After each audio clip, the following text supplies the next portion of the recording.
walla son jiɗi kalene ɗum ɗo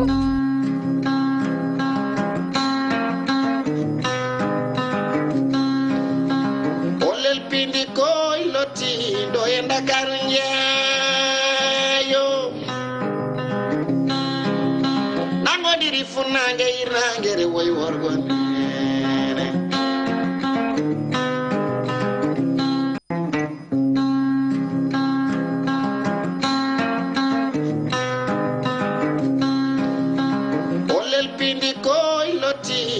Dakar njeeyo nangodiri funange irangere woy worgon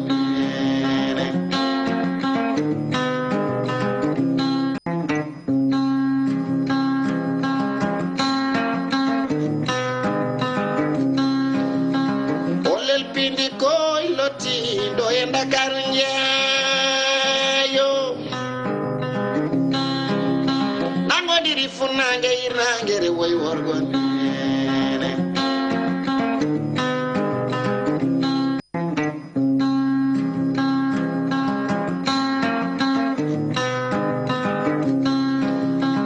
olel pindi koy lotti do e Dakar njeeyo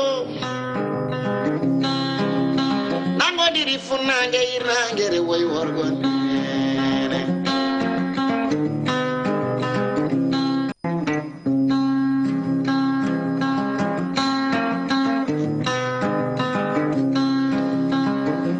pindi koy lotti do e Dakar njeeyo yeɓiyankoɓe Ayaw Pindi TV jam waale mon jam weete mon jam nyalle mon ɓe hen jam hiire mon moni fof e saaha mo woni o salminama e ngoɗon salminago tawi kadi ko salminago teddugo wondugo e needi e neware caggal yettude Allah jomiraɗo joom baɗe bawɗo o ko julde nelaɗo makko sallallahu alayhi wa sallam en jettigeno kadi nde o hokki en fartange e artude e oɗo alkamisa hande gam ɗowande on yewtere men Olel Pindi TV yewtere Olel Pindi TV hono no Pindi TV adori ɗum e bandiraɓe yeɓiyankoɓe ni en garti kadi ardude hen e terɗe rédaction woni Elage Bassar wondude Mohamed Ndim kono kadi ine jeeya e équipe o Habsa Sow mo ganduɗa kañum ne nani e lawol inchallah ma ar gam arde rubrique muɗum bandiraɓe caggal salminde on e juurade on ko bismade on e nde ɗo yewtere nde ganduɗa e kala subaka altine e alkamisa so tawi telɓe ngala eɗen keewi arde gam addude actualité ha e goɗɗum nde tawno lowdi yewtere nde machallah lowdi yewtere men noon no gowɗen ni waɗirde tan ha hande kadi ko noon tan ko adi foof ma en gar e météo du jour tawi ko addande bandiraɓe humpito to banggue weeyo leydi ndi kono kadi ma en paw hen éphéméride kadi ko jolno e ɗiɗo duuɓi ɓennuɗi e ñande 5 lewru septembre ɗum ɗon kadi ma en gartu hen tawi ma en jaadu hen Mohamed Ndim kona ɗum ma en paw hen kabaruji labɗi to nder e caggal leydi Sénégal kono kadi ma en paw hen ko ɓuuri mantinade e kelle gadane jayndeji leydi men ko dawri hande oɗo alkamisa eɗen kewno fawde hen portrait kono kadi en jafnoto bandiraɓe tan hande kadi portrait o heɓaki ma en gartoy hen so hawri e welede Allah so tawi ɗum ɓenni ma en gar e astuce e beauté ɗon mbawaten waynodirde so tawi Habsa Sow ari kay so tawi ɗum ɗon waɗi garen e konngol mbaynigu mona e meɗen fof kadi wawa waynade mbaynodiren e bandiraɓe yeɓiyankoɓe bandiraɓe ko adi fof en calmodirtu e ɓe gonduɗen e plateau haade men fuɗɗade bundi yewtere meɗen Elage Bassar to banggam ñaamo Elage mi salmitima Hadja Halima mi jarnima no fewi mi ñaguima duwaw mi neldima ɗum kadi en calmini dennagal yeɓiyankoɓe men en mbiyaɓe kamɓe kala jaam e kisal ɓamtare udditare yajen yo wone goto men kala ɗo wawi wonde en wawi wonirde kala kadi ko ñagade Allah subhanahu wa taala yo rokku en fartan kala ko wawi yettede émission wawa famede en calmini musidɗo men tedduɗo Mouhamadou Ndim non Elage a yewnom ko min ɓuuri yewnude on andi altine en keɓani si ko min ɓuuri min so wonno oɗo émission somi arani hen tan ma yanno pawnude ni saabu wonno auditeur uji e ɓe ko kañum woni kam subaka ok ko noon ɗum noon wadde en mbattaten hakkillaji no fewi tan enen fof inchallah Mouhamed Ndim le pertinent salminama sohna Alima mi salmitima mi salmini dendagal hettiyankoɓe haalirde Pindi TV kam fof mi salmini Ceerno Abbas mi salmini dendagal yeekoɓe fof ko noon Mouhamed Ndim na salminama kono kadi a yewnama machallah Olel Pindi TV bandiraɓe ardi kadi e force machallah hande nde tawno eɗen gandi actualité o ko gulɗo diaw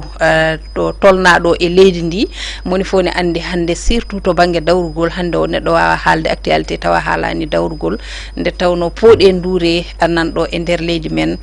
to banggue laamu ngu ha kadi e ɓen ɓe ganduɗa kamen tigui goni wonɓe toon to suudu sarɗiji tengti e ɓen lundiɓe ɓe ko adi foof noon en natanto tan joni o ko woni koye lahal ngal caggal nde calminɗen jobbo so to banggue régie kono kadi e Djiby Dieng to banggue caméraji ɗi en calmini kadi dendagal yeeɓiyankoɓe kono kadi ha e mawɓe galle ɓe ardiɓe galle o ha kadi e keɗɗo less moni foof salminama Elage hande météo du jour holko finiri ko noon tigi Hadja Halima hande météo du jour woni agence nationale de l'aviation civile et de la météorologie du Sénégal ɓe neldi hen ɓattaki mo ganduɗa hoorema tongonde ko 1,4 e jeenayyi ɓe kulliti tuɓoli ma ummuɓe en to banggue tiguirigui toon to Mali hani to Kédougou to Guinée to ganduɗa hoorema tuɓoli ɓuurata wawde yande ko toon to worgo e leydi Sénégal ɓe kulliti toon to Kédougou Tambacounda wondude e Kolda ko toon ɗin noon tuɓoli ɓuuri wawde tellade kono noon ɓe kulliti aussi également Matam e Ziguinchor kañumen kadi ene jeeya e ɗiɗo tuɓoli jogorɗi e tellade ɓe kulliti kadi ko fate nguli hande ko nguliki kaɓɓo fotata wonde ke 33 degré kono noon so yi ha ɓoyi seeɗa mabɓe ngabbu toon to diwan mo nord du pays manam toon to banggue rewo leydi ndi ɓe kulliti nguliki de ma wona tolno muɗum e 35 degré ko wona ko ɗum to banggue jiiki ɓe kulliti jiiki labti ko ceer jogori wonde to banggue aussi keneli ma en dañ keneli quand même kono wonta keneli cattuɗi ɗum ko wonata ko toon to banggue rew leydi Sénégal kañum e banggue wargo leydi Sénégal ɗin ɗon keneli foof ma teske ɗin ɗon diwanuji kono caggal majjum gartine ko ganduɗa ko kañum woni marée haute ɓe kolliti hande sanga waktuji sappo e jeeɗiɗi pawɗi hojomaji sanga waktuji sappo hojomaji sappo e jeeɗiɗi maayo han goƴƴirin ha yetti 1,85 métre kono so waktuji nogas e ɗiɗi pawɗi hojomaji 35 e on saaha ma maayo ngo tella ha yetto 1,72 métre ko wona ko ɗum marée basse ɓe kolliti hande sanga waktuji nayyi subaka ɗi pawnude hojomaji ɗiɗi maayo ngo yettinoke 0,61 métre kono so waktuji sappo e jeegom pawɗi hojomaji nogas e jeenayyi e on saaha kadi maayo ngo heddoto tan kono wonno ɗum woni 0,61 métre sen gawi ɗo e lamorgo leydi Sénégal hande ɓe piniri ko nogas e jeeɗiɗi degré ɓe ñalde 31 degré sen mbi to Thiès ɗo ganduɗa hoorema ɗo woni Tivaouane Gammoune Tidja toon e gonɗon wuuro teddugo ɓe kolliti wonde ko nogas e 5 degré ɓe piniri ɓe ñalde 33 degré ha hande nder Thiès toon to Mbour ɓe piniri ko nogas e jeeɗiɗi degré ɓe ñalde 32 degré sen gawi to Saint-Louis du Sénégal ganduɗa hoorema ko ɗon tigui wonno ancien capitale de l'Afrique occidentale française ɓe kolliti ɗon ɗo Dagana walla Bango ɓe kolliti hande ɓe piniri ko nogas e jeeɗiɗi degré ɓe ñalde 32 degré Saint-Louis du Sénégal ko toon keddoɗen ndewen toon to Doore wuuro Diagboubou woni Podor sere ngawle Mourali wuuro Penda Moussa Boukari ɓen ɓe piniri hande ko nogas e jeeɗiɗi degré ɓe ñalde 36 degré Louga finiri hande ko nogas e 4 degré ɓe ñalde 33 degré ha hande nder Louga toon to Linguére ɓen piniri ko nogas e 6 degré ɓe ñalde 36 degré ko wona ko ɗum sen gawi ɗo wiye Diourbel ɓen piniri hande ko nogas e 6 degré mabɓe ñaldu 32 degré sen gawi ɗo Kaffrine ɗo ɓen piniri ko nogas e 5 degré ɓe ñalde 34 degré Fatick ko toon woni wuuro ancien président de la République du Sénégal président Macky Sall ɓen gonɗon wuuro hande finiri ko nogas e 6 degré ɓe ñalde 32 degré Kaolack finiri ko nogas e 7 degré mabɓe ñaldu 33 degré sen gari ɗon ɗo wiyete ɗo Tambacounda ndeweten koto Koumpentoum ɓen piniri hande ko nogas e 4 degré mabɓe ñaldu 32 degré Tamba hande toon to Goudiri wuuro Siradio Ali Ba toon e Bakel kamɓe kadi toɓon Tidja toon ɓe piniri ko nogas e 5 degré mabɓe ñaldu 33 degré Matam tan e kagullaji kañum hande fini ko nogas e jeegom degré maɓe ñallu capantati e joyi degré sen gonimo ɗon garen ɗo wiyete ɗo Kédougou kañum hande fini ko nogas e 4 degré ɓe ñalda capantati degré toon to Kédougou toɓonno tijja toon Kolda également toɓonno tijja toon ɓen pini hande ko nogas e joyi degré ɓeɓe ñaldu capantati e 2 degré sen jawti garen ko wiyete ɗo Ziguinchor nde ten koto Bignona toɓonno tijja toon to Bignona kamɓe pini hande ko nogas e joyi degré maɓe ñaldu capantati e 3 degré ko wona ko ruma hande nder Ziguinchor toon to Cap Skirring toɓonno tijja toon ɓen également pini ko nogas e jeegom degré maɓe ñaldu capantati e 2 degré Sédhiou woni région battidiɗo nder leydi Sénégal Habsa walla Halima kamɓe noon ɓe piniri hande ko nogas e joyi degré maɓe ñaldu capanɗe 3 degré toon to Sédhiou noon toɓonno tijja toon bandiraɓe musidɓe tedduɓe ko ɗum woni ɓattaki gumri won toon to agence nationale de l' aviation civile et de la météorologie du Sénégal gonɗo toon to Bowal laaɗi duwoje Léopold Sédar Senghor. non Elisabeth Sarr humpito ngo laaɓi machallah ko wiide tan won nokkuji ɗi kewɗi ɗi mbiɗa wonde ma keɓ hande o toɓo Dakar nene hen walla si Dakar no joga jorta wama toɓa tello ko wis wona ko ɗammaw tan wis te kadi ko wis mo ganduɗa ma ko mbaɗon cewkon tan wona mbaɗon cewkon mais aɗa andi mbaɗon cewkon kam dillinani Dakar naɓe kono Dakar naɓe jiiɗa toɓo ko Dakar naɓe kam jiiɗa toɓo so no wawi sifrade foof so yeehi no Fouta ɓuuri par ce que Dakar naɓe gona yiɗɓe toɓo no fewi kono noon Dakar kadi wonno no wulirta élage so tooɓi ko nden ɓurata e men de toɓa seeɗa kam ɓalli ɗi ɓuuɓa seeɗa yimɓe daña jaam seeɗa par rapport e climat o joni ɓe kulliti ɗo e Dakar peut être climat ma won pelle seeɗa hedde 33 degré en alors que Fouta ma yetta hedde 35 walla 35 paw donc toon so ndiyam tillim toon ɓuuri vraiment ɗuminde ko noon ɗum noon Elisabeth Sarr kala hen to wawi jippade tan yo won belɗam voilà machallah ko ɗum tan woni ko ñagate ko en tout cas Dakar kam so tawi tooɓi so Allah yimɓe ne ganda e koye mumen guila ya garta o ha e foof so toɓani kadi yimɓe ne jiiɗi woni nokkuji ɗi koɗoɗen faadi te kadi yimɓe ne paaɗa ha ɓurti kadi ko agglomération bonno woni ko noon ɗum noon Elisabeth Sarr Allah jarama wonno ko rubrique meɗen météo joni payaten ko e éphéméride le ko kañum tigui rewata hen éphéméride jehen rési garten joni noon ɗum noon rési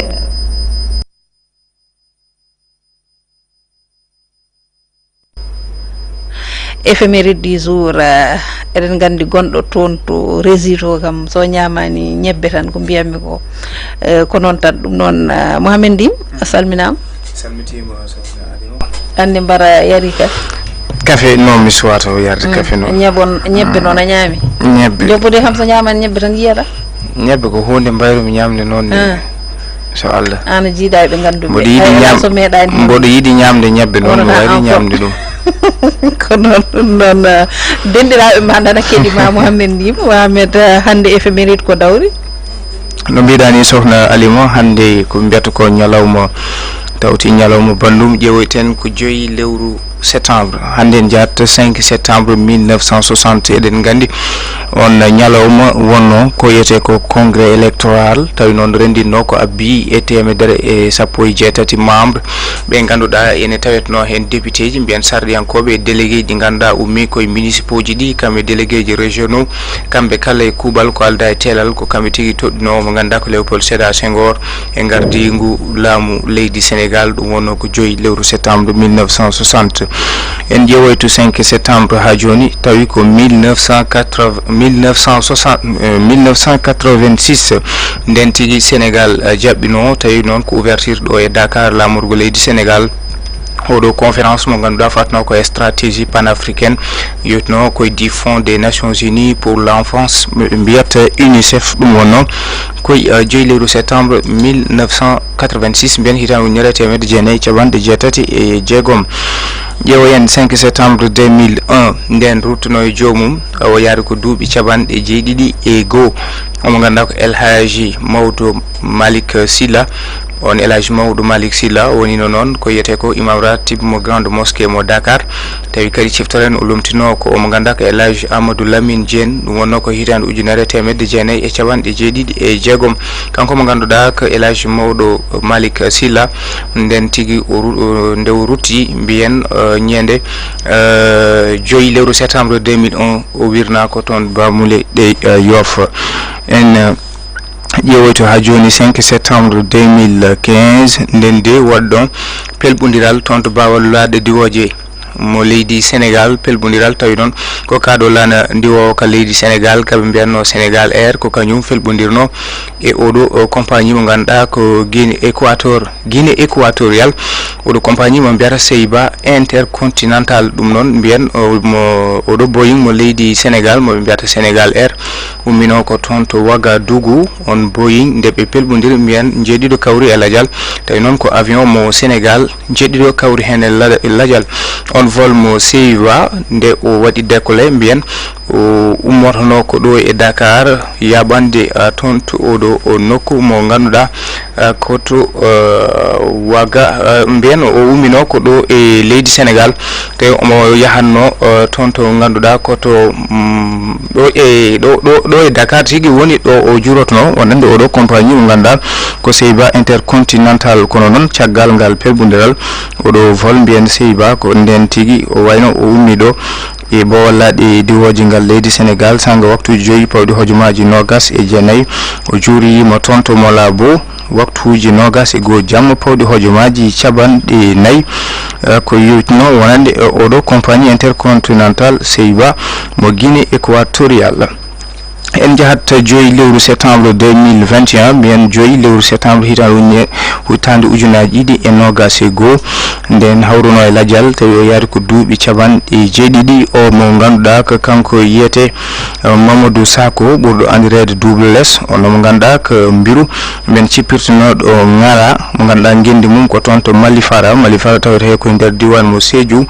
mbiyen kanko mo ganduɗa ko Mamadou Sakho ɓurɗo andirede double less ne wayno o fuɗɗi wonande to banggue ko yete ko sippiro ko hitande ujunere temedde jeenayi e capanɗe jeeɗiɗi e ɗiɗi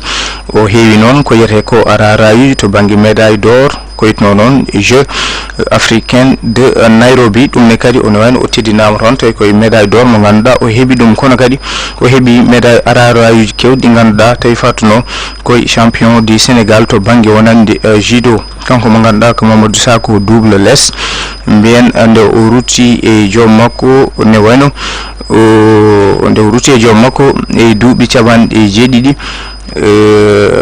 ko jinnaɗo kadi ha joni omo ganduɗa ko Oumar Sakho ɓurɗo andirede Balla Gaye 2 kam e Salif Sakho ɓurɗo andirede Sathies kanko mo ganduɗa ko double less moɓɓe mbiyata Mamadou Sakho sohna Alimu wonno koye 5 lewru septembre 2021 ko ɗum tigi woni ko gadduɗen subaka hande o ko toon Allah jarama Mohamed ndima humpito ngo laaɓi to banggue éphéméride ko wiide tan